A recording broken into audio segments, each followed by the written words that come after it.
Hello everyone. तो आज हम लोग एक नए टॉपिक के साथ आए हैं। तो आइए देखते हैं वो नया टॉपिक है कौन सा। तो वो है structure of atom.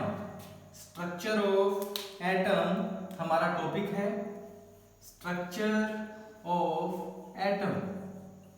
Structure of atom.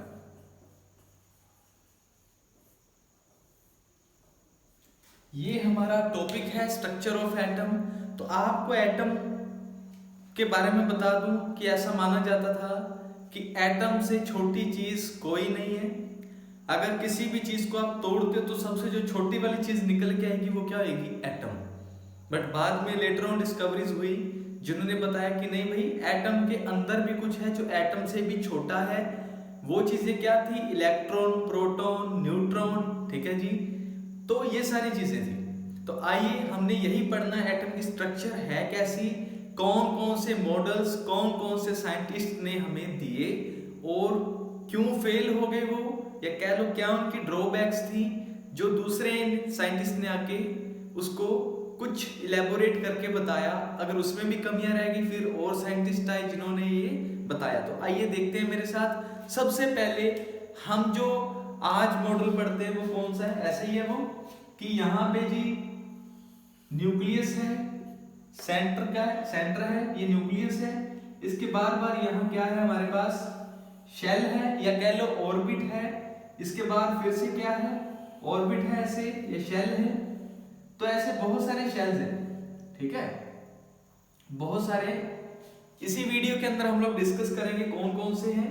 अब इन शेल्स के अंदर क्या होता है? यहाँ पे इलेक्ट्रॉन्स घूमते हैं। ठीक है, इलेक्ट्रॉन्स घूमते हैं इनके अंदर।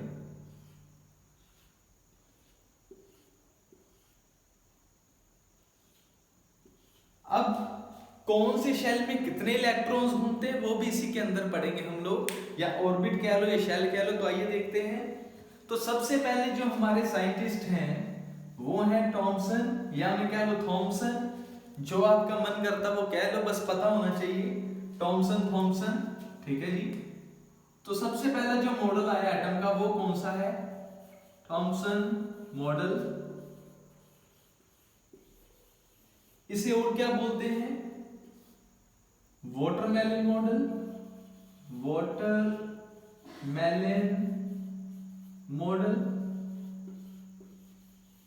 या फिर और क्या बोलते हैं इसको? Plum pudding model. Plum pudding model. अब आप लोग हंस रहे होंगे कि सर ये वाटरमेलन, प्लम पुडिंग लिख रहे हैं, खाने की चीजों के नाम लिख रहे हैं। हाँ जी भाई, बिल्कुल सही लिख रहा हूं, क्योंकि थॉमसन भाई साहब को खाने पीने का शौक है। ठीक है, तो वो उन्होंने स्ट्रक्चर ऑफ एटम भी ऐसे बता दी। उन्होंने क्या बोला, अब हम लोग देखते हैं कि एटम क्या चीज है। एटम एक ऐसे स्फीयर है। एटम एक स्फीयर है। ठीक है जी। तो ये स्फीयर है, इसके अंदर जैसे वाटरमेलन होता है, जैसे वाटरमेलन होता है उसके अंदर रेड पार्ट है,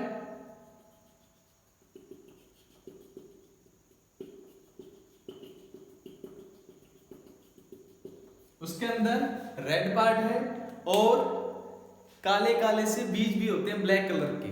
ठीक है, तो वो ब्लैक कलर के बीज यहां पड़े।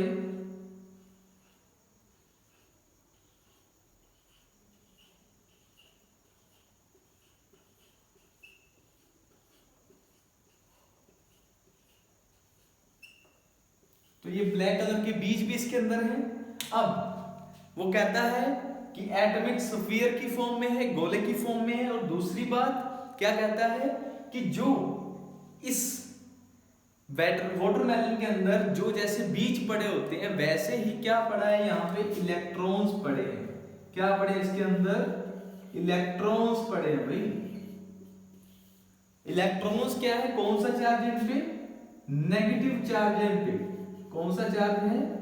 Negative charge.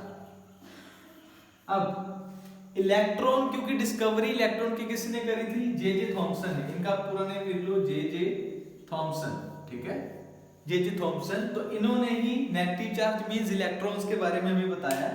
इसके बाद ये जो रेड पार्ट है इसके बारे में क्या बोला कि ये क्या है, इसका पॉजिटिव चार्ज है, इस पे क्या है, इस पे पॉजिटिव चार्ज है, पॉजिटिव चार्ज है इस पे। मींस जो रेड वाला पार्ट है वो पॉजिटिव चार्ज है और जो ब्लैक वाला पार्ट है, बीज है, सीड्स हैं, वो क्या है, इलेक्ट्रॉन्स। क्लियर?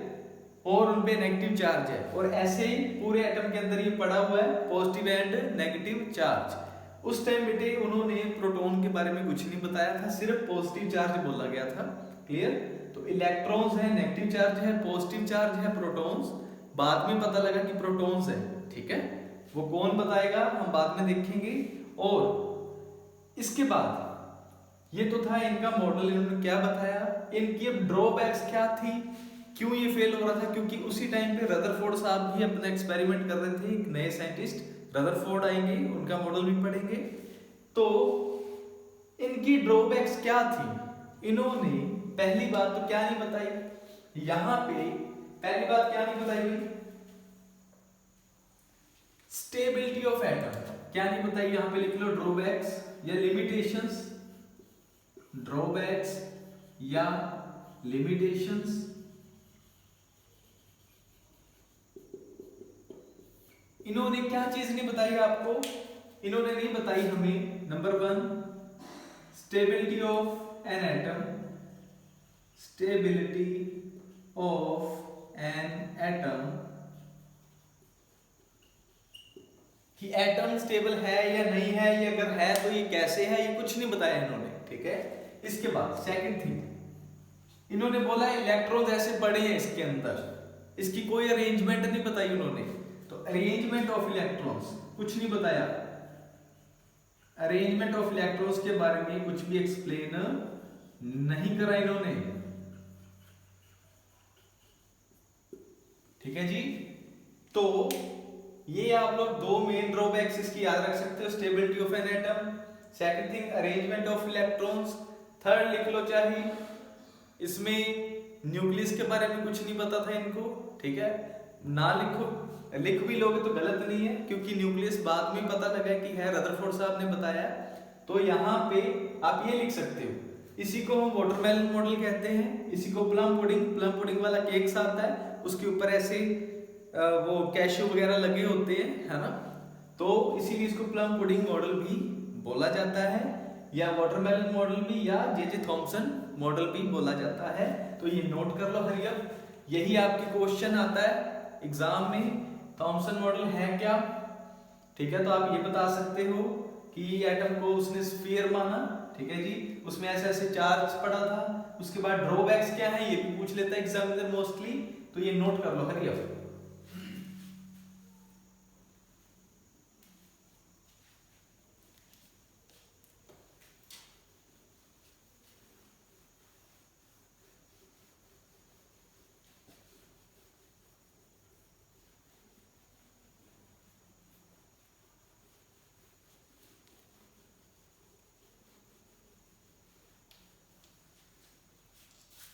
इसके बाद हमारे पास आते हैं रदरफोर्ड साहब।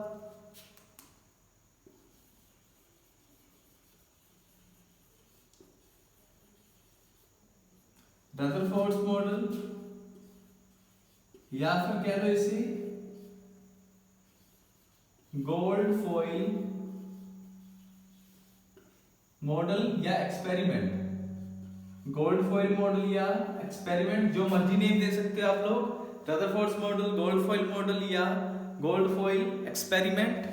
तो इन्होंने क्या एक्सपेरिमेंट करा आइए देखते हैं हम लोग। यहां पे उन्होंने एक बॉक्स रखा जिसको हम बोलते हैं लेड बॉक्स। कौन सा? Lead box. ये क्या करता था? एब्जॉर्प्शन नेचर था इसका, एब्जॉर्प्टिव नेचर, एब्जॉर्प्शन का काम था। क्या एब्जॉर्ब करता था? रेडिएशंस जो निकलती थी, और इसके अंदर क्या थे? Alpha particles. क्या थे? Alpha particles. ठीक है जी, अल्फा पार्टिकल्स थे। अब जो अल्फा पार्टिकल्स निकलते थे, रेज निकलती थी, ये एब्जॉर्ब कर लेता था लेड बॉक्स, इसलिए लगाया गया था। इसके बाद उन्होंने यहां पे एक गोल्ड फॉइल रखी हुई,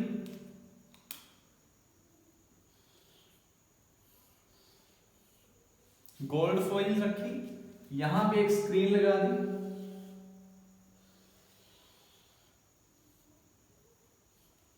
क्लियर? ये क्या है? गोल्ड फॉइल, AU, ठीक है, गोल्ड फॉइल।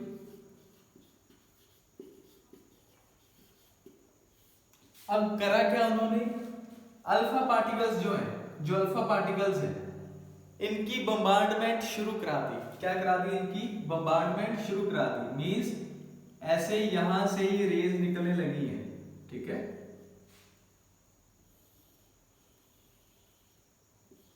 ऐसी रेज जानी स्टार्ट हो गई।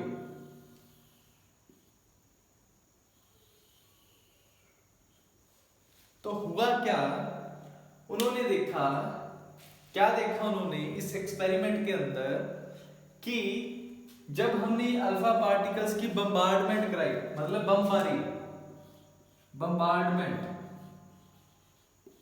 बम्बार्डमेंट मतलब बमबारी कराई, अल्फा पार्टिकल्स इसके ऊपर रेस गई, हुआ क्या कि जो गोल्ड था, गोल्ड की जो फॉइल थी, इसमें से यहां से जो पार्टिकल ऐसे जा रहा था वो वैसे ही मुड़ के वापिस आ रहा था। अगर मान लीजिए ये ऐसे गया है तो ये मुड़ के कैसे आ रहा है वापिस, ऐसे ही आ रहा है, ठीक है, ये ऐसे गया और ऐसे ही वापिस आ रहा है। और कुछ जो पार्टिकल्स थे ऐसे जा रहे थे तो वो इधर से चले गए ऊपर से, ठीक है, ऊपर से चले गए, इसके ऊपर जाके टकरा रहे हैं, यहां से ऐसे चले गए, कुछ पार्टिकल्स ऐसे चले गए, कुछ वापिस आ गए, कुछ क्या हुए ऐसे यहां से आए और ऐसे इस स्क्रीन के ऊपर जाके डिफ्लेक्ट करें, इस स्क्रीन के ऊपर जाके क्या करें, डिफ्लेक्ट, क्या बोलेंगे, डिफ्लेक्ट। डिफ्लेक्ट मतलब मुड़ गए वो किसी और, पर कोई भी पार्टिकल इसके बीच में से नहीं गया, कोई भी पार्टिकल इसके बीच में से नहीं गया। क्यों नहीं गया, वही चीज हमने समझनी है, क्योंकि जो अल्फा पार्टिकल्स हैं उन पे चार्ज कौन सा होता है बेटे, पॉजिटिव चार्ज। कौन सा होता है उन पे, पॉजिटिव चार्ज।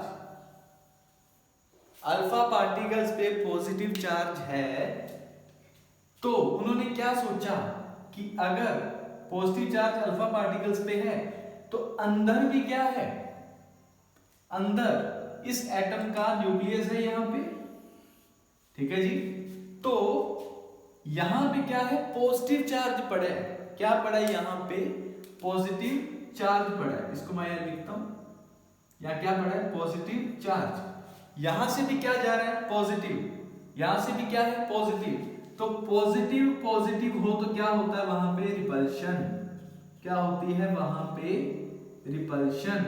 तो उन्होंने देखा ये पार्टिकल्स या तो डिफ्लेक्ट हो रहे हैं या वापस मुड़ रहे हैं, और अगर ऐसा हो रहा है तो ये क्यों हो रहा है, क्योंकि अल्फा पार्टिकल्स पे पॉजिटिव चार्ज है, तो एटम की सेंटर पे भी क्या होएगा, पॉजिटिव चार्ज, इसीलिए तो कोई भी चीज इसके बीच में से पास नहीं हो रही सीधी, तो वो क्या हो रही है, डिफ्लेक्ट हो रही है, तो मींस वहां पे रिपल्शन फील हो रही, जो चीज ऐसे जा रही है, ये मान लीजिए यहाँ पे ये पॉजिटिव है, ये भी पॉजिटिव है, ऐसे आया, यहां से क्या हो रहा है, उसके साथ टकरा नहीं रहा है, इधर से वापस आ रहा है ऐसे, ठीक है, तो वहां भी पॉजिटिव, यहां भी पॉजिटिव, तो इसलिए वहां पे रिपल्शन हो रही है। तो उन्होंने यही बताया कि एटम का न्यूक्लियस है और न्यूक्लियस के अंदर क्या है, यहाँ पे पॉजिटिव चार्ज पड़ा है, जिसको कि उन्होंने बाद में नाम दे दिया धीरे धीरे प्रोटॉन का, प्रोटॉन, ठीक है जी, पॉजिटिव चार्ज है तो positive charge means protons, clear.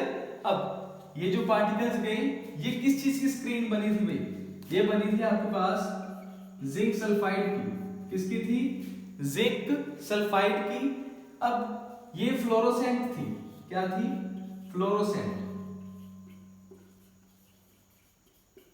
Fluorescent means जो जग जाती है, जब इसके ऊपर पार्टिकल जाके टकराए ना तो ये ऐसे लाइट देने लगी, लाइट जगने लगी इसके ऊपर, तो हमें पता चला कि इसके ऊपर आके पार्टिकल्स क्या कर रहे हैं, स्ट्राइक कर रहे हैं, तब पता लगा हमें कि यहां से डिफ्लेक्शंस हुई हैं। दोबारा समझो, अल्फा पार्टिकल्स गए, टकराए, अंदर नहीं गए, साइड से डिफ्लेक्ट हो गए, जिस एंगल पे गए उसी पे वापस आ गए, मींस 180 पे गए तो 180 पे ही वापस आ गए।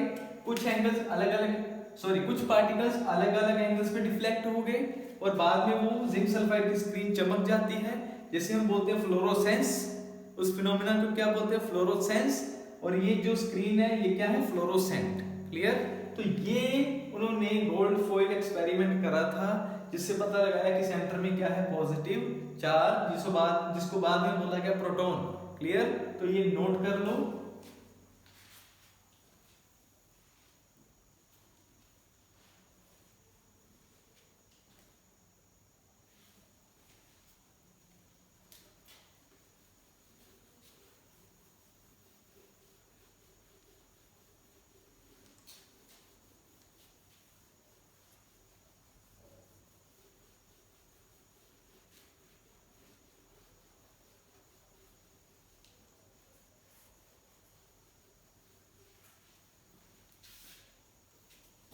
अब इन्होंने मॉडल क्या दिया? मॉडल दिया कि स्फीयर मान रहे हैं, ठीक है, स्फीयर मान लिया, एटम को स्फीयर मान लिया, बीच में न्यूक्लियस है, उसमें क्या है? Positive charge, positive charge. उसके बाद ये क्या है? ऑर्बिट या शेल्स, इसमें क्या है? इलेक्ट्रॉन्स है। यहां पे क्या है? नेगेटिव चार्ज पड़ा है, इनमें क्या है? Negative charge. इनमें क्या है? Negative charge means electrons. Electrons orbit के अंदर घूम रहा है, ठीक है, इलेक्ट्रॉन ऑर्बिट के अंदर घूम रहा है, इस न्यूक्लियस से थोड़ी दूरी पे है, और वो नेगेटिव चार्ज यहाँ पे घूमे जा रहा है, वो नेगेटिव चार्ज यहाँ पे इसके बार बार घूमे जा रहा है, ये उन्होंने बताया। क्लियर? अब इसकी ड्रॉबैक क्या थी? ड्रॉबैक ये थी बेटे,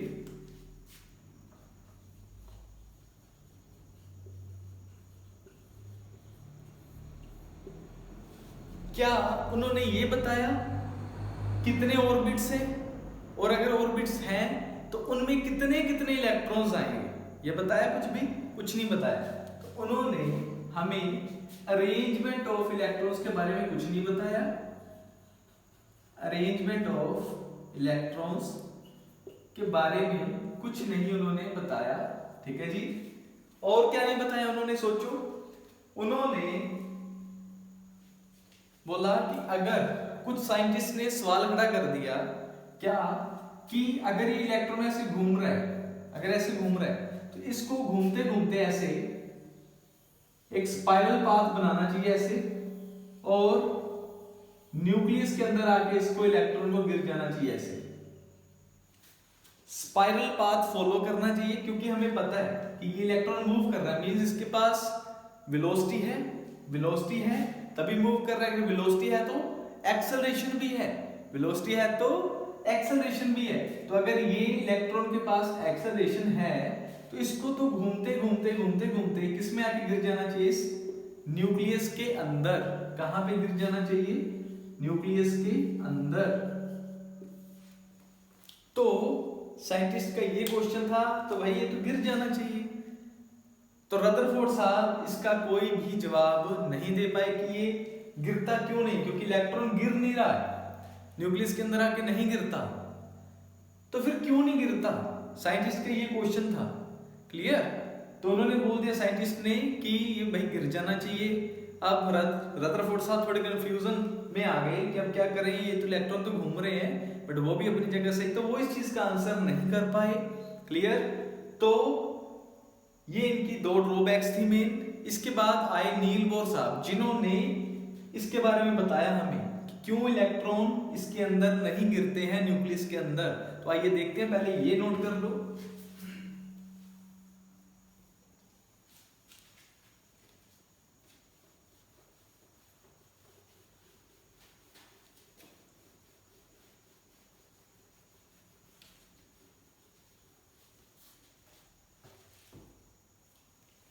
तो जो आज हम लोग मॉडल बन रहे हैं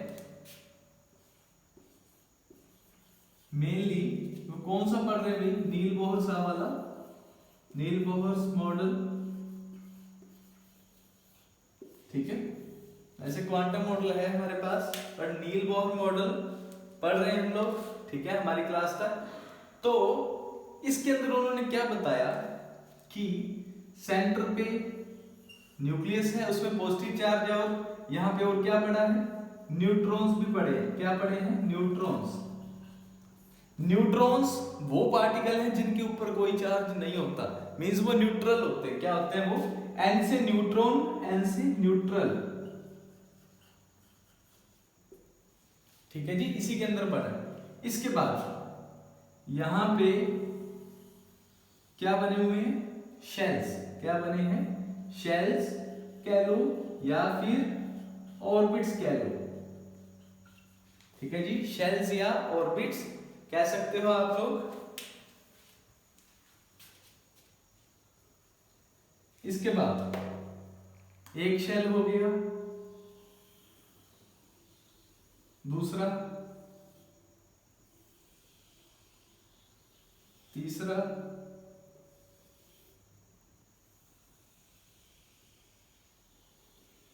चौथा। ठीक है, तो ऐसे शेल्स बताए उन्होंने कि ऐसे शेल्स हैं। फर्स्ट शेल जो है ये वाला, इसको उन्होंने नाम दिया के शेल। दूसरे वाले को नाम दिया एल, तीसरे वाले को एम, चौथे वाले को एन। ऐसे नेम दे दिए। तो k इज इक्वल टू 1 पहला shell, l is equal to 2 means दूसरा shell, m is equal to 3 means तीसरा shell, n is equal to 4 मतलब चौथा शेल। ऐसे ही m n o p q ऐसे आएंगे। ठीक है, तो हमें इतने तक पढ़ना है। क्लियर? तो इन्होंने बोला ये शेल्स हैं या ऑर्बिट्स हैं, इनके अंदर हमारे पास इलेक्ट्रॉन्स ऐसे मूव करते हैं, इलेक्ट्रॉन्स घूमते हैं। ठीक है जी। अब पहले शेल के अंदर उन्होंने बोला 2 इलेक्ट्रॉन आएंगे, पहले शेल के अंदर आएंगे 2, दूसरे शेल के अंदर कितने आएंगे? 8। कितने आएंगे? 8। 1 2 3 4 5 6 7 8। तो उन्होंने बोला ऐसे 8 इलेक्ट्रॉन्स आ सकते हैं दूसरे शेल के अंदर।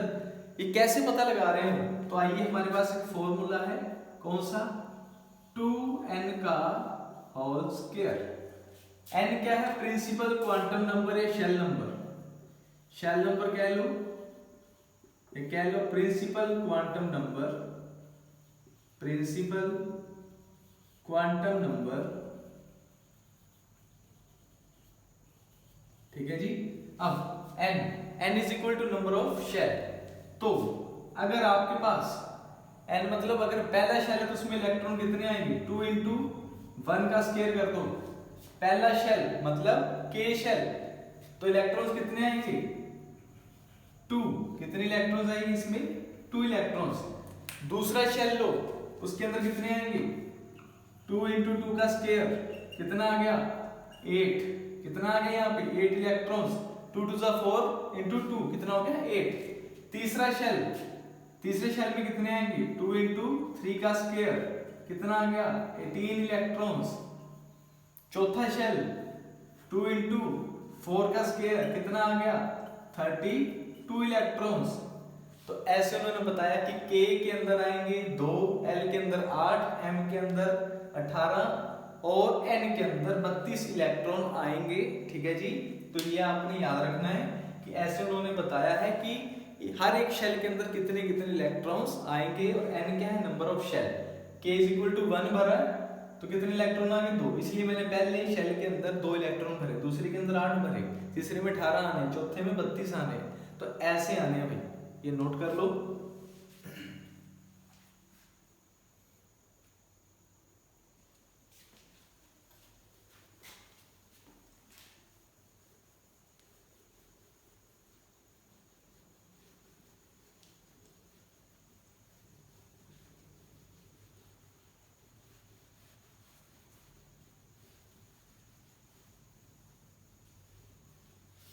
उन्होंने ना एक वर्ड का इस्तेमाल करा बेटे, कि उन्होंने बोला कि मान लीजिए पॉजिटिव न्यूक्लियस है, ये शेल्स हैं। ठीक है,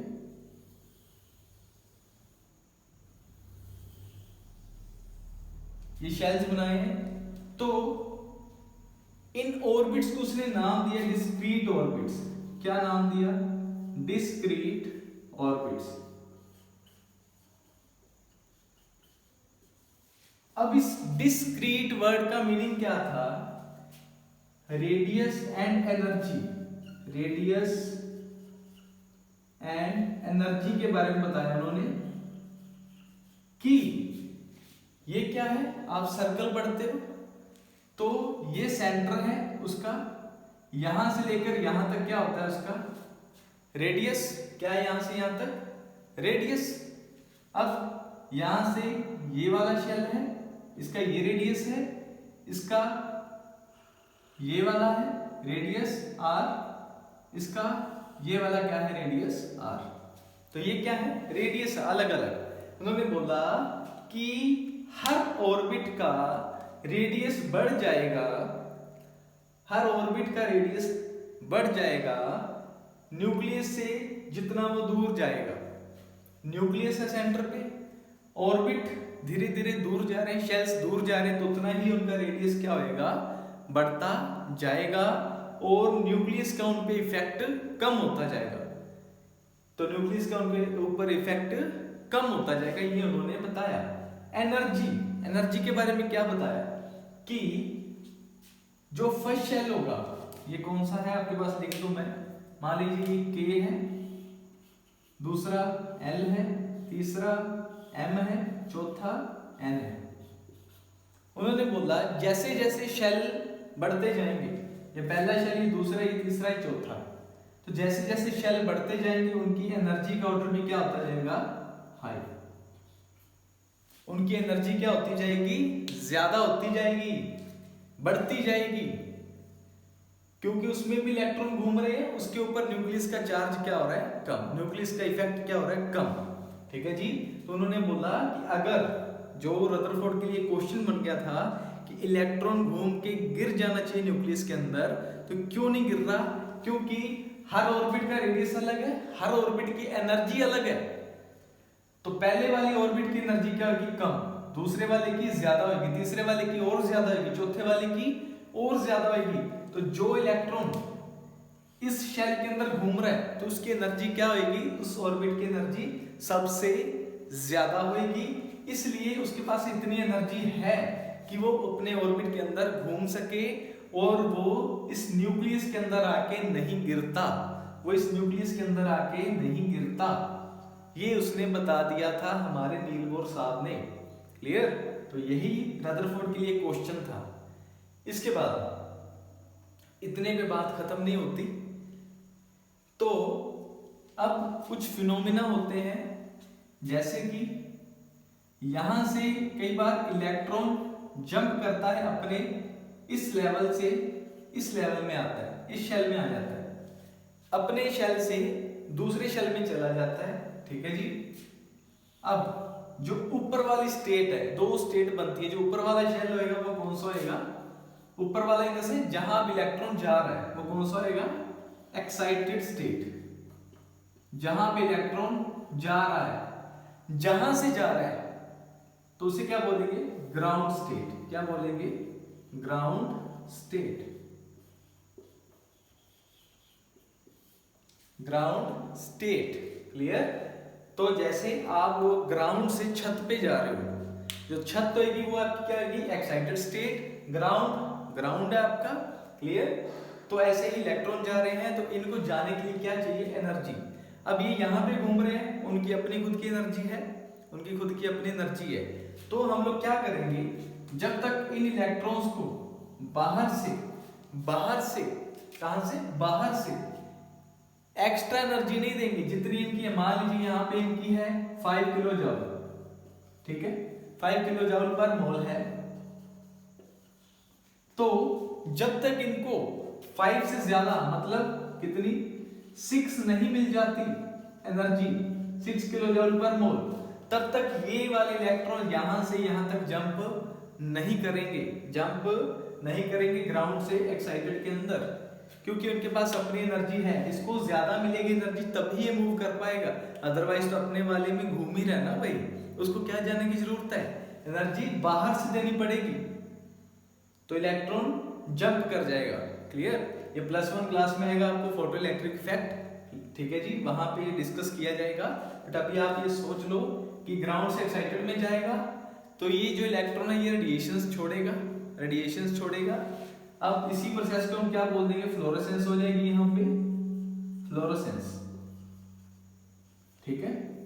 अब फ्लोरेसेंस होगी मतलब रेडिएशंस निकली, ठीक है। रेडिएशंस के निकले हुए क्या बोल रहे हैं, फ्लोरोसेंस, जब ग्राउंड से एक्साइटेड में जा रहा है इलेक्ट्रॉन, अब वापस एक्साइटेड से किधर आएगा, ग्राउंड स्टेट में। ऐसा नहीं है कि अगर इसको 6 किलो जूल पर मोल मिल गई एनर्जी तो ये वहीं पे रह के घूमेगा, वहीं पे भगड़ा डालेगा, भाई ऐसा नहीं होएगा। तो क्या होएगा, वापस आ जाएगा। बहुत मिली सेकंड का टाइम होता है इसके पास कि वो नेक्स्ट ऑर्बिट के अंदर जाके रुक सके, क्योंकि बेटे इसको यहां से यहां जाने के लिए एनर्जी भी तो यूज होगी ना। यहां से यहां जा रहा है, नीचे वाले शेल से ऊपर वाले शेल में जा रहा है, तो जाने के लिए भी तो एनर्जी चाहिए, तो वो कंज्यूम हो जाएगी। जब तक वहां जाएगा बहुत कम रह जाएगी और बहुत मिली सेकेंड्स के लिए यहां रहेगा और फिर से वापस नीचे आ जाएगा। ठीक है, तो तब रेडिएशंस निकलेंगी, तब प्रोसेस होएगा बेटे फोस्फोरेसेंस। ठीक है जी, तो ऐसे आपके पास ये प्रोसेसेस होंगे स्ट्रक्चर ऑफ एटम के अंदर। ग्राउंड स्टेट है, एक्साइटेड है, एनर्जी मिलेगी तो जाएगा, अदरवाइज नहीं जाएगा। फ्लोरोसेंस हो जाएगी, फोस्फोरेसेंस हो जाएगी, डिस्क्रीट ऑर्बिट्स क्यों बोला। अब इस मॉडल ने क्या नहीं बताया वो मैं आपको बताता हूं, अभी आप पहले इसको नोट कर लो।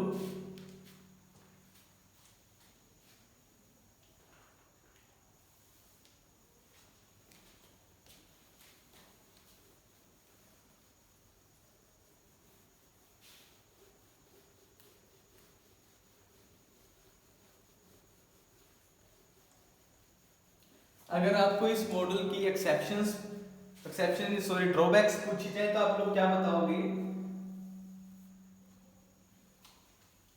ड्रॉबैक्स में क्या लिखोगे।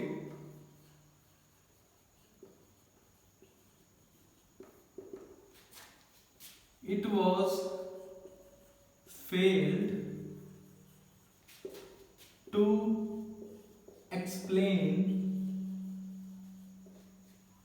explain it was failed to explain the spectrum of other atoms. It was failed to explain the spectrum of atoms, ऐसे लिखो atoms other than hydrogen, other than hydrogen। तो स्पेक्ट्रम के बारे में बेटे आपको +1 में है, बट आप लोग इसमें ये लोग ड्रॉबैक लिख सकते हो कि ये एक्सप्लेन, इसने सिर्फ हाइड्रोजन का स्पेक्ट्रम करा और किसी भी एटम का स्पेक्ट्रम इसने हमें एक्सप्लेन नहीं करा। क्लियर। इसके बाद सेकंड, ये था first, it was failed to explain the Zeeman effect and Stark effect। ये +1 का पार्ट है, Zeeman एंड स्टार्क इफेक्ट, आप अभी के लिए नोट कर सकते हो। ठीक है जी, ये आपको काम आएगा अगर आपको ड्रॉबैक्स पूछ ली जाती है नील बोहर मॉडल की, तो ये आप लोग 2 लिख सकते हो।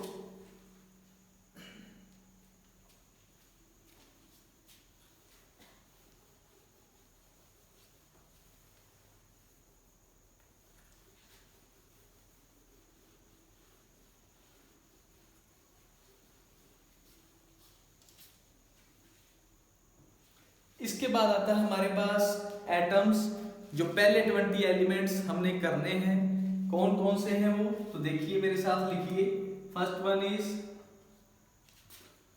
हाइड्रोजन, हीलियम,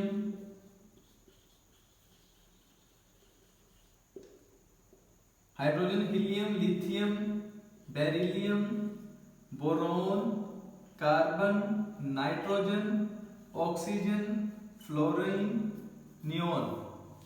यहां पे sodium, magnesium, aluminium, silicon, phosphorus, sulphur, chlorine, argon, potassium and calcium, ये वाले हैं, ठीक है जी। अब ये कौन सा है, हीलियम के बाद lithium, beryllium, boron, carbon, nitrogen, oxygen, fluorine, neon, sodium, magnesium, aluminium,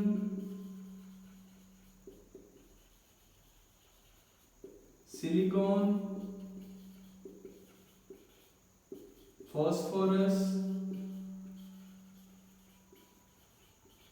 sulphur, chlorine, argon, potassium, calcium. अब इनका एटॉमिक नंबर लिखो साथ में, first, second, third, fourth, fifth, sixth, seventh, eighth, ninth, 11, 12, 13, 14, 15, 16, 17, 18, 19 and 20। तो आपको ये वाले एलिमेंट्स या एटम्स कह लो कि याद होने चाहिए पहले 20, hydrogen, helium, lithium, beryllium, boron, carbon, nitrogen, oxygen, fluorine, neon, sodium, magnesium, aluminium, silicon, phosphorus, sulphur, chlorine, argon, potassium, calcium, ऐसे आपको याद होने चाहिए। और ये आपको याद होना चाहिए कौन सा एलिमेंट कितने नंबर पे होता है। जैसे मैं बोलूं एल्युमिनियम तो कितने पे है, 13 पे, कितने पे है, 13 पे। एटॉमिक नंबर क्या है उसका, एटम का नंबर कितना है, हमारे पास बेटे पीरियोडिक टेबल बना है, उसके अंदर एल्युमिनियम का नंबर कितना है, 13, क्लोरीन का कितना है, 17 नंबर है, ठीक है। हीलियम का कितना है, 2 नंबर है, हाइड्रोजन सबसे पहले नंबर पे है। तो ये क्या है हमारे पास, एटॉमिक नंबर, एटॉमिक नंबर, ये उनका सिंबल है, ये क्या है उनके सिंबल, ये पूरा नेम है उनका, फुल नेम है, ठीक है जी। ये सिंबल है, ये एटॉमिक नंबर, आपको symbol and atomic number properly याद होने चाहिए, तो ये नोट कर लो।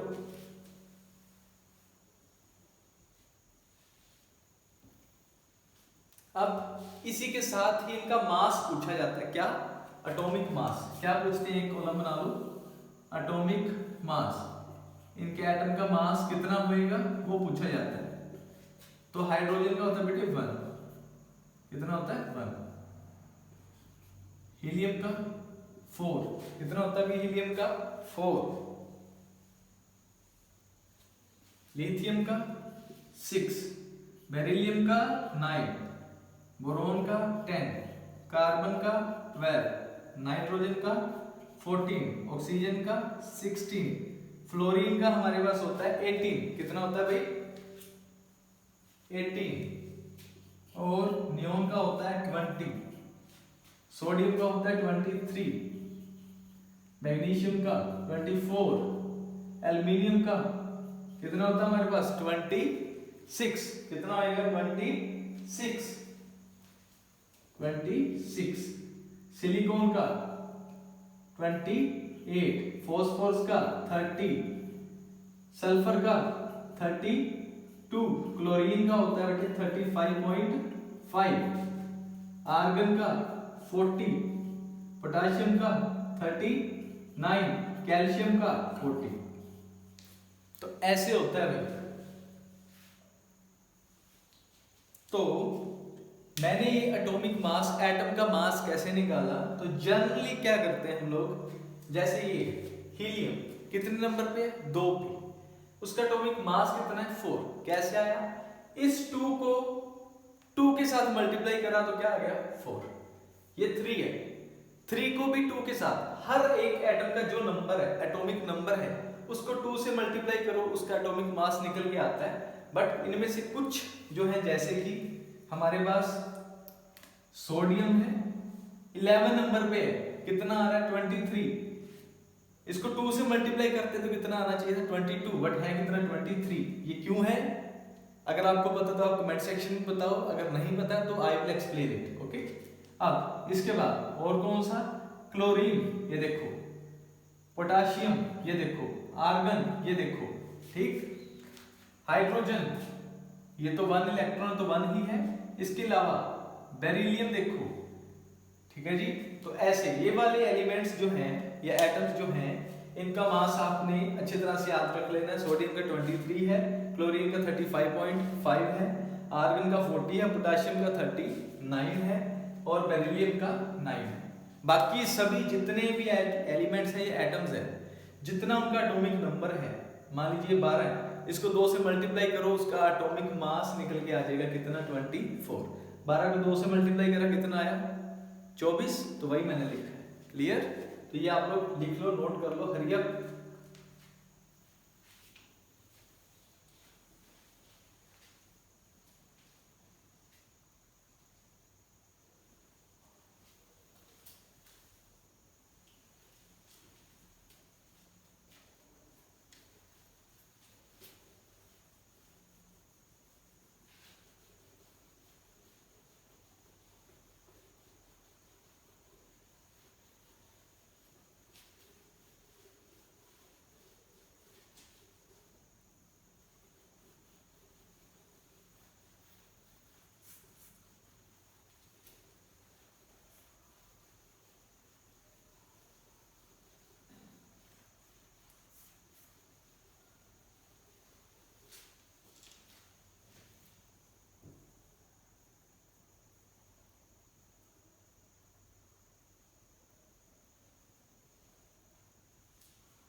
अब हम लोग बनाएंगे स्ट्रक्चर ऑफ एटम। कैसे? जैसे हाइड्रोजन है कितने नंबर पे 1 पे, एटॉमिक नंबर इज 1। तो आपने क्या याद रखना है, जो एटॉमिक नंबर होते हैं, जो एटॉमिक नंबर होता है किसी भी एटम का, वो क्या किसके बराबर होता है, नंबर ऑफ प्रोटॉन्स के। किसके? नंबर ऑफ प्रोटॉन्स कह लो, ठीक है जी, नंबर ऑफ प्रोटॉन्स के मेनली बराबर होता है, या कह लो number of electrons, but mainly number of protons के बराबर होता है, ठीक। क्योंकि हमें पता है एटम क्या होता है, न्यूट्रल, तो जितने उसमें इलेक्ट्रॉन्स हैं उतने ही क्या है, प्रोटॉन्स। तो नंबर ऑफ इलेक्ट्रॉन्स कहना भी गलत नहीं है, बट मेनली प्रोटॉन कहिए, ठीक है। तो जैसे कि हाइड्रोजन है, तो इसमें पहला नंबर है, इसके प्रोटॉन भी कितने बेटे 1 ही है। कितने प्रोटॉन है 1, ठीक है जी। या कह लो इलेक्ट्रॉन कितने हैं इसके, तो 1 ही है। इलेक्ट्रॉन क्या है इसका 1, क्योंकि एटम में क्या होना स्टेबलाइज। तो देखिए बीच में क्या है, न्यूक्लियस। अब यहां पे ये जो पहला शेल है, पहला शेल है, इसके पास कितने इलेक्ट्रॉन आएंगे 1 ही। तो मतलब एक प्रोटॉन पड़ा है इधर और एक इलेक्ट्रॉन पड़ा है इसके शेल के अंदर, शेल के अंदर घूम रहा है, तो इसलिए एटम क्या है, न्यूट्रल है। क्लियर है? तो हम लोगों ने क्या देखना है, नंबर ऑफ इलेक्ट्रॉन्स। तो पहली शेल के अंदर मैक्सिमम कितने इलेक्ट्रॉन आते हैं बेटे 2, दूसरे के अंदर 8 आते हैं, ठीक है जी। अब इन शेल्स के बीच में ना यहाँ पे बेटे सब शेल भी होते हैं। क्या होते हैं यहाँ पे, सब शेल भी होते हैं। तो हम लोगों ने जो पढ़ा था ना कि कितने कितने इलेक्ट्रॉन आते हैं, पहले शेल में 2, दूसरे में 8, तीसरे में 18, फिर चौथे में 32। अब हमने इसमें सब शेल्स भी ऐड होते हैं, हमने वैसे नहीं करना। अब क्या करना होता है, हमने जैसे पहले में 2 है, दूसरे में 8 है, तो हर बार आपने ऐसे 8 इलेक्ट्रॉन मैक्सिमम भरने होते हैं, ठीक है जी। हर शेल के अंदर मैक्सिमम 8 इलेक्ट्रॉन आप लोगों ने भरने हैं, क्योंकि यहाँ पे सब शेल भी आते हैं और सब शेल पार्ट है आपके +1 की केमिस्ट्री का, अभी नहीं है 9th क्लास में, ठीक है जी। तो ये आप नोट कर लो कि हम लोगों ने कैसे भरने हैं 288 की सीरीज में। 8 क्यों लिखा बेटे, मैक्सिमम 8 इलेक्ट्रॉन चाहिए किसी भी एटम को अपना ऑक्टेट कंप्लीट करने के लिए, ऑक्टेट कंप्लीट, ऑक्टेट मीन्स उसको स्टेबल होने के लिए मैक्सिमम 8 इलेक्ट्रॉन चाहिए अपने शेल के अंदर। क्लियर? हाइड्रोजन है तो उसको कितने चाहिए? मैक्सिमम 2 चाहिए। कितने? 2। तो ये अभी क्या है? अनस्टेबल है। अनस्टेबल है, ठीक है। अगर 1 इलेक्ट्रॉन है तो इसको मैक्सिमम 2 चाहिए, बट बाकियों को सभी को कितने कितने चाहिए? 8। जैसे कि हमारे पास नोबल गैसेज हैं, जो ग्रुप 18 है हमारे पीरियोडिक टेबल का, कौन सा? ग्रुप 18, लाइक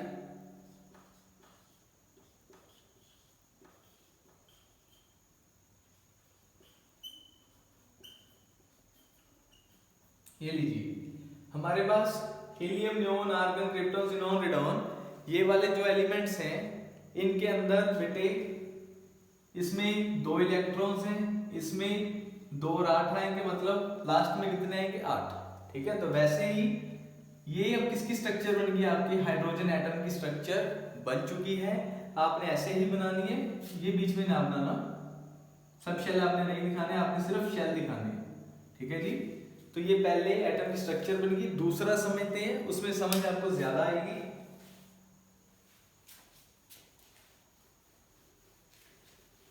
बस याद रखना, मैक्सिमम 8 इलेक्ट्रॉन आएंगे हर शेल के अंदर। बस जो के शेल है, सिर्फ के शेल लिख लो, जो के शेल ओनली, उसमें सिर्फ और सिर्फ 2 इलेक्ट्रॉन्स आते हैं, उससे मैक्सिमम इलेक्ट्रॉन्स नहीं आ सकते। बाकियों में सब में 8 ही मैक्सिमम आ सकते हैं, हर एक में 8 आएंगे। ठीक है। लाइक जैसे मैं लिखूं ऑक्सीजन, ऑक्सीजन कितने नंबर पे बेटे? 8 पे। तो इसमें इलेक्ट्रॉन्स भी कितने आएंगे? 8 इलेक्ट्रॉन्स। तो बनाएं, ये हो गया इसका न्यूक्लियस, ये पहला शेल। ठीक है जी। अब पहले शेल में मैक्सिमम इलेक्ट्रॉन कितने आते हैं? 2। मैक्सिमम कितने आते हैं? 2। अब हमने कितने भरने हैं? 8। तो पीछे कितने बचे? अगर 2 हमने इसके अंदर भर दिए, देखो 2 इसके अंदर भर दिए, बाकी कितने रह गए? 8 में से 6। कितने रह गए? 6। तो जो नेक्स्ट शेल बनेगा उसके अंदर कितने आएंगे? 6। कितने आएंगे? 6। तो ये लीजिए, 1 2 3 4 5 6 बन गया। ये ऑक्सीजन की स्ट्रक्चर बन चुकी है बेटे। अब एटॉमिक स्ट्रक्चर, तो क्वेश्चन आता है एटॉमिक स्ट्रक्चर ऑफ ऑक्सीजन बना के दिखाओ। तो ऐसे आप लोग बना सकते हो। ठीक है। पहले शेल में 2 इलेक्ट्रॉन भरोगे, दूसरे में कितने रह गए? 8 में से दोगे तो 6। तो दूसरे में कितने भरोगे? 6। तो वही मैंने भरे 6 इलेक्ट्रॉन, 1 2 3 4 5 6। क्लियर? इसके बाद ये जो मैंने चीज लिखी, ये क्या है? इसे बोलते हैं electronic configuration. Electronic configuration of an atom. तो क्वेश्चन आता है electronic configuration of an atom लिखो एंड स्ट्रक्चर ऑफ एटम बना के दिखाओ। तो ऐसे बना सकते हो। और कोई एटम देख लेते हैं भाई।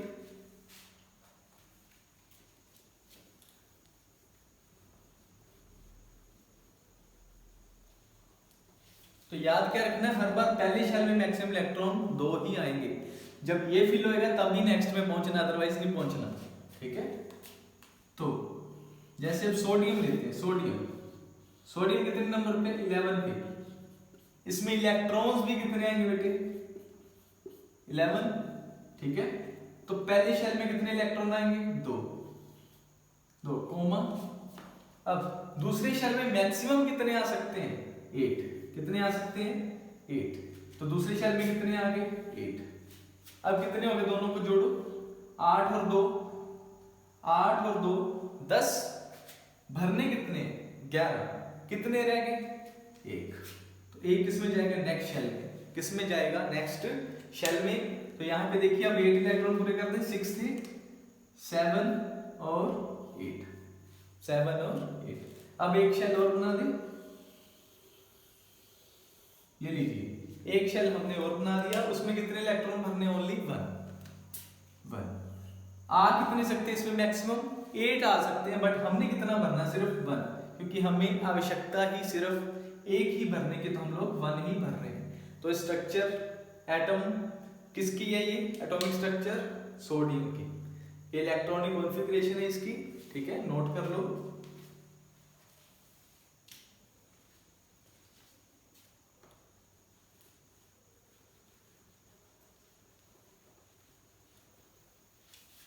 इसके बाद जैसे आर्गन है, आर्गन कितने नंबर पे बेटे हमारे पास 18 पे, तो इलेक्ट्रॉन्स में कितने आ रहे हैं 18 इलेक्ट्रॉन्स आ रहे हैं, तो हमने भरना है।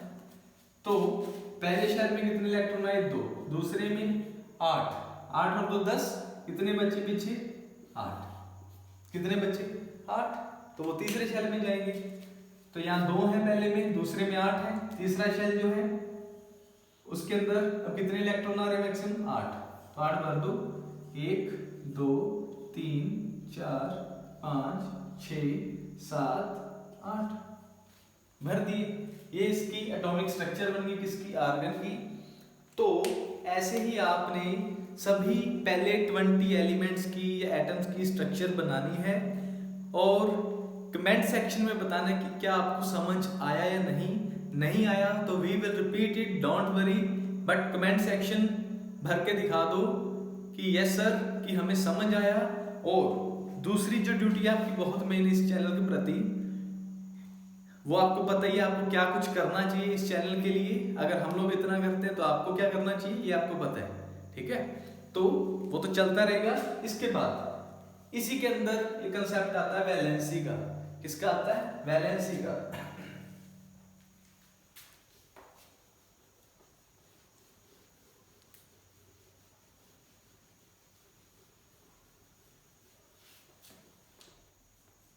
किसका आता है भाई, वैलेंसी का।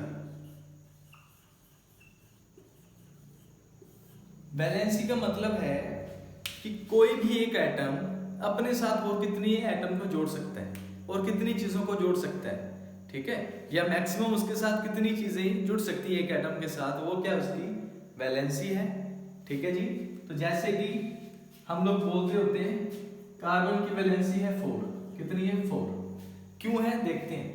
अब कार्बन का एटॉमिक नंबर क्या है, एटम का नंबर क्या, कितने नंबर पे आता है, 6 पे, 6 पे आता है, देख लो अपनी नोटबुक्स को, 6 पे आता है। इसमें इलेक्ट्रॉन भी कितने फिल होंगे 6, कितने होंगे भाई 6।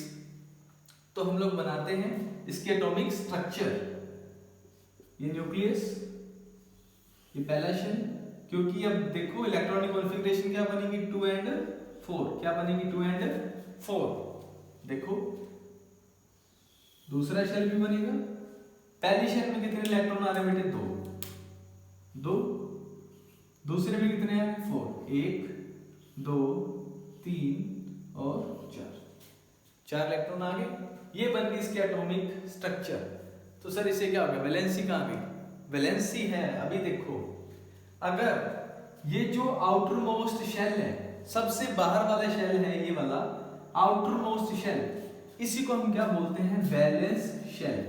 क्या बोलेंगे, वैलेंस शेल, वैलेंस शेल सबसे बाहर वाला। और जो इसके अंदर इलेक्ट्रॉन्स हैं उनको क्या बोलेंगे, वैलेंस शेल इलेक्ट्रॉन्स, ठीक है, वैलेंस शेल इलेक्ट्रॉन्स। तो अगर आपके पास वैलेंस शेल इलेक्ट्रॉन्स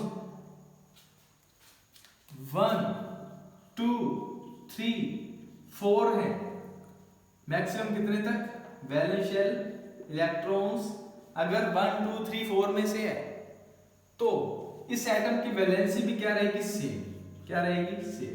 अब जैसे कि इसमें बाहर वाले शेल के अंदर कितने इलेक्ट्रॉन्स हैं, 4, 1 2 3 4, तो इसकी वैलेंसी भी क्या रहेगी, 4 ही रहेगी। कितनी रहेगी, 4 ही रहेगी। जैसे कि और ले लो कोई एग्जांपल,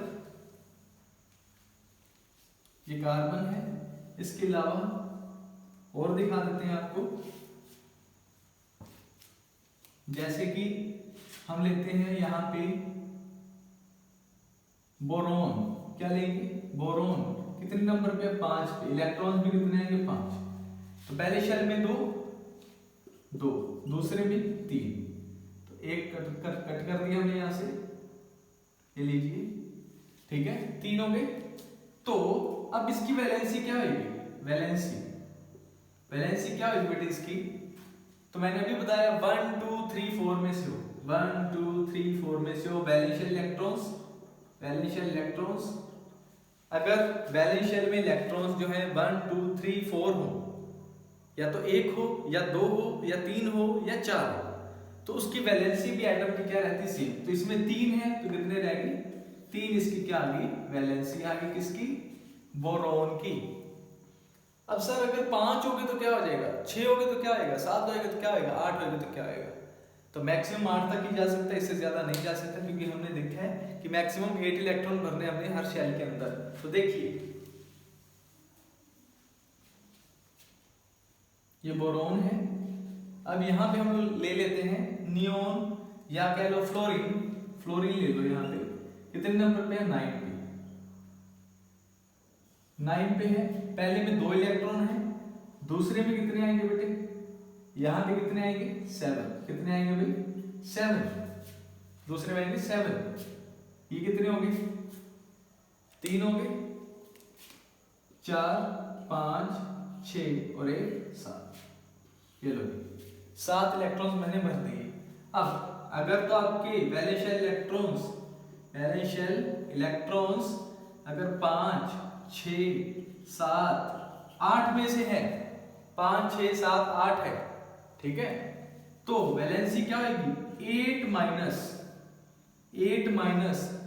जितने भी वैलेंशियल इलेक्ट्रॉन्स हैं, वैलेंशियल इलेक्ट्रॉन्स हैं, तो लाइक ये है, इसमें कितने हैं, 7, बाहर वाले में कितने हैं, 7। तो 8 माइनस 7 कितना आ गया, 1। इसकी वैलेंसी क्या आ गई, 1। क्या आ गई, 1 आ गई। अब बेटे ये माइनस में आती, क्यों आती है वो मैं आपको बताऊंगा अभी, पहले ये सीख लो क्यों आता है ये 1। तो 1 आ गई। अब मान लीजिए यहाँ पे 6 होते, कितने होते, 6, तो कितनी आती, तो 8 माइनस 6 करते तो वैलेंसी क्या आती बेटे, यहाँ पे 2 आती। कितनी आती, 2। तो जब भी 5 6 7 8 आ जाए तब 8 में से माइनस करना है। जब 1 2 3 4 तक रह जाए तो वो वैलेंसी भी क्या रह जाती है, सेम। तो ये नोट करो भैया।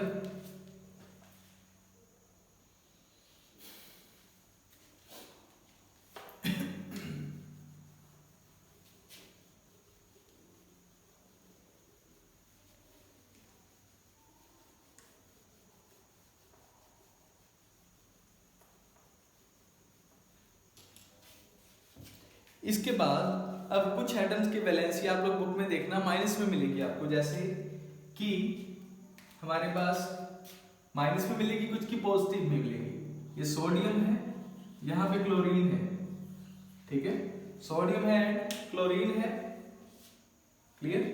तो सोडियम की इलेक्ट्रॉनिक कॉन्फ़िगरेशन क्या है, 2 8 1, क्योंकि ये कितने नंबर पे आता है, 11 पे आता है। कितने पे आता है, 11 पे।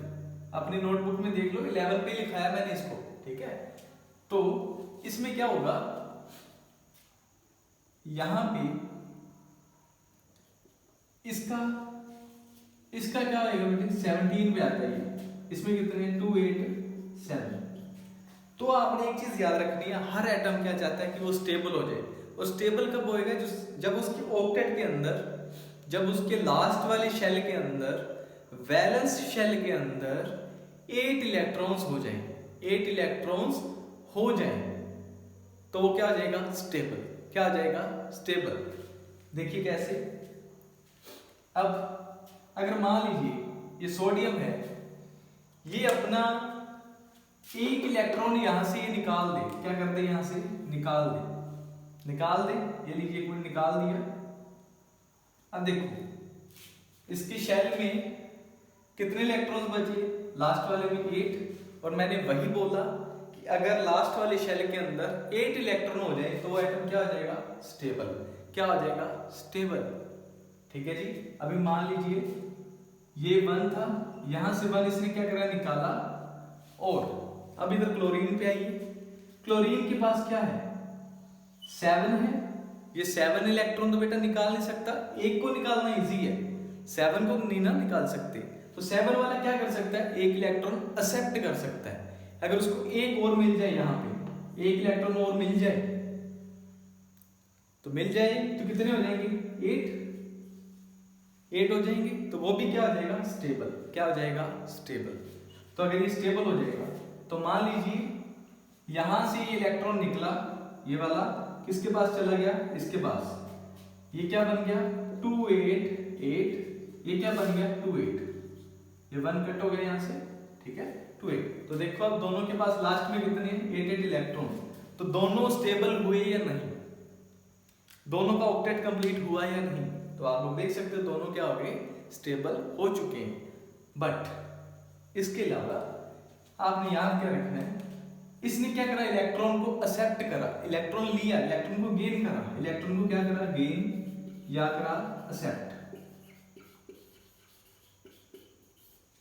इलेक्ट्रॉन को गेन करा या एक्सेप्ट। तो इसकी वैलेंसी निकालो तो क्या बनेगी बेटे, 8 माइनस 7 है, 8 माइनस 7 तो कितनी आएगी 1। तो जब भी कोई एटम या एलिमेंट अगर इलेक्ट्रॉन को एक्सेप्ट करता है, गेन करता है या लेता है, तो उसकी वैलेंसी अगर 1 आ रही तो ये किस में लेनी बेटे, आपने माइनस में लेनी है। अगर इलेक्ट्रॉन एक्सेप्ट कर रहा है, एक्सेप्ट कर रहा है तो मींस माइनस में आएगी।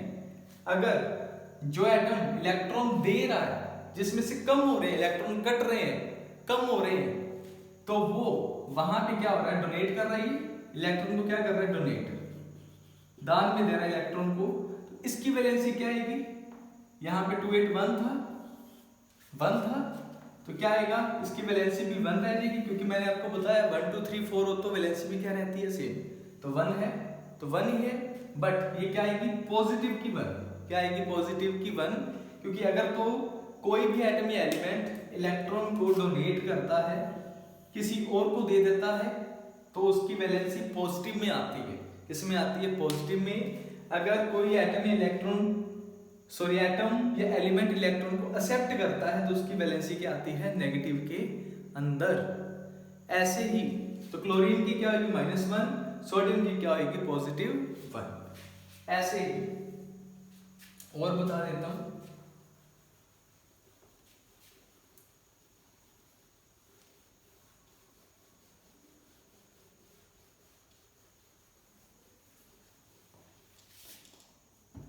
ऑक्सीजन देखिए, ऑक्सीजन कितने नंबर पे, 8 पे, इलेक्ट्रॉनिक कॉन्फ़िगरेशन 2 6, कितने इलेक्ट्रॉन और चाहिए इसको, 2। तो ये इलेक्ट्रॉन को क्या करेगा, एक्सेप्ट करेगा, इलेक्ट्रॉन को एक्सेप्ट करेगा, कितने इलेक्ट्रॉन्स को करेगा, 2 को, कितने को करेगा, 2 को, तो इसकी वैलेंसी भी क्या रहेगी, 2। बट क्या कर रहा है, एक्सेप्ट या गेन कर रहा है, तो किसमें आएगी, माइनस में, किसमें आएगी, माइनस के अंदर, ठीक है जी। और जैसे कि आप लोग देखो, फ्लोरीन कितने पे, 9 पे, तो पहले में 2, दूसरे में 7, इसको 1 इलेक्ट्रॉन और चाहिए, तो ये क्या करेगा, एक्सेप्ट, 1 इलेक्ट्रॉन और चाहिए इसको, तो वैलेंसी क्या आएगी, 1, बट किस में आएगी, माइनस में, क्योंकि ये इलेक्ट्रॉन को क्या कर रहा है, गेन, एक्सेप्ट कर रहा है। अब जैसे कि एल्यूमिनियम है, कितने आएंगे, कितने पे, 13, 283, इसकी वैलेंसी भी क्या है, 3, ठीक है जी, 3 है। तो ये क्या कर सकता है, अपने तीनों इलेक्ट्रॉन निकाल सकता है, तो क्या आएगी इसकी, +3, क्या आएगी, +3। क्लियर। तो ऐसे आप लोग कर सकते हो। कैल्शियम है, कैल्शियम 2882, कितने हैं लास्ट में, 2, तो ये अपने 2 इलेक्ट्रॉन निकाल सकता है, तो वैलेंसी क्या आएगी, +2, इलेक्ट्रॉन को डोनेट कर सकता है, तो +2। तो ये था आपके वैलेंसी का कंसेप्ट और स्ट्रक्चर ऑफ एटम। तो आपने ऐसे ही जुड़े रहना इस चैनल के साथ। इसके बाद हम लोग केमिकल फॉर्मूलाज देखेंगे, आइसोटोप, आइसोबार, आइसोटोन्स और भी बहुत कुछ देखेंगे इस चैप्टर में। इसके बाद एटम्स एंड मॉलिक्यूल्स भी करेंगे, बहुत इंपॉर्टेंट चैप्टर्स है, बस ऐसे ही जुड़े रहिए। बाकी आपको पता है, कमेंट सेक्शन भर दीजिए, पता लगे कि आप लोग एक्टिव बैठे हो। स्टे हैप्पी, स्टे ट्यून्ड और ऐसे ही खुश रहिए, दूसरों का भला कीजिए, परमात्मा आपका भला अपने आप कर देगा। Thank you everyone.